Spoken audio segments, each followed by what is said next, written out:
Hello students, स्वागत है आपका मेरे इस चैनल पर। आज की डिक्टेशन 80 वर्ड प्रति मिनट की गति से तैयार की गई है। यह डिक्टेशन कोर्ट्स एग्ज़ाम को देखते हुए तैयार की गई है और एसएससी एग्ज़ाम के लिए भी बहुत ही ज़्यादा महत्वपूर्ण होने वाली है यह डिक्टेशन। तो इन डिक्टेशंस को बहुत ही ध्यान से कीजिए। चैनल को सब्सक्राइब नहीं किया है तो चैनल को सब्सक्राइब कीजिए ताकि आपको भविष्य में ऐसी डिक्टेशन और भी प्राप्त होती रहें। डिक्टेशन प्रारंभ होने में अंतिम 5 सेकेंड।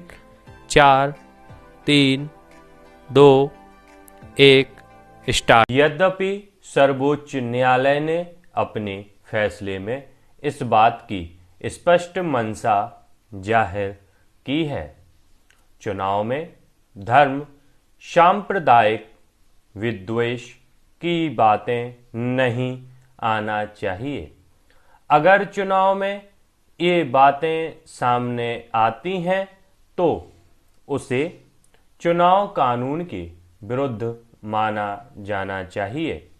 यह हमारे देश के प्रजातंत्र का दुर्भाग्य है कि चुनाव जीतने के लिए लोग चुनाव प्रचार में धर्म विद्वेष की बातें करते हैं और समाज में नफरत फैलाने की साजिश करते हैं।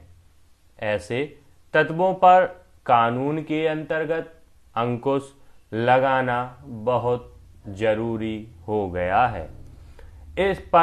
इस संबंध में अभी तक सांप्रदायिकता की स्पष्ट परिभाषा सामने नहीं आ सकी है।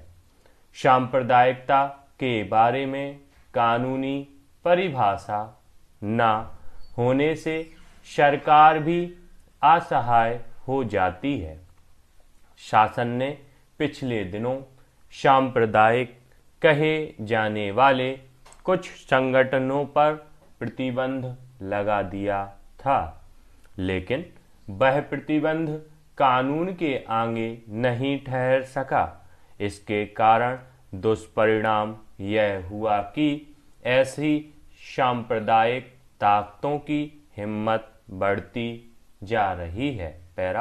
अतएव अब समय आ गया है कि धर्म सांप्रदायिकता जीवन पद्धति की इन सारी बातों को ठीक ठाक परिभाषित किया जाकर इसे कानूनी रूप दिया जाना चाहिए।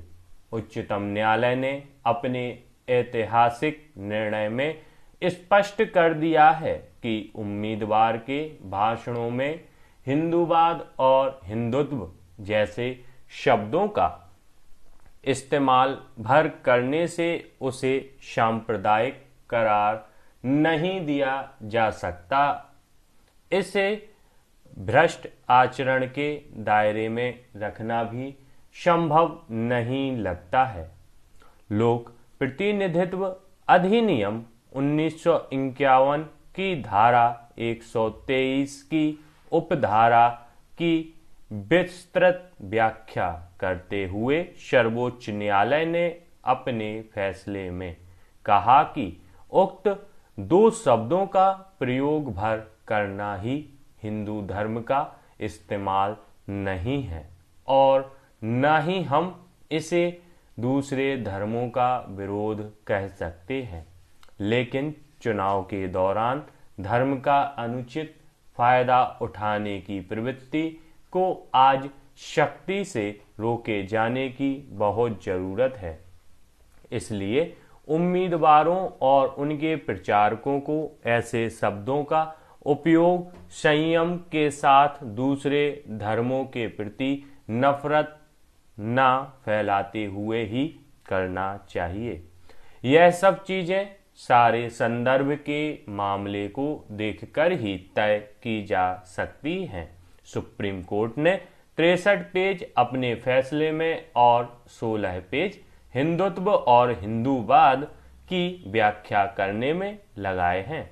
ऐसा करते हुए उच्चतम और सर्वोच्च न्यायालय का यह कथन महत्वपूर्ण है कि इन शब्दों का इस्तेमाल भारतीय सांस्कृतिक मूल्यों, यहाँ के लोगों की जीवन पद्धति को बताने एवं आम जनता में राष्ट्रीयता की भावना उत्पन्न करने के लिए भी किया जा सकता है।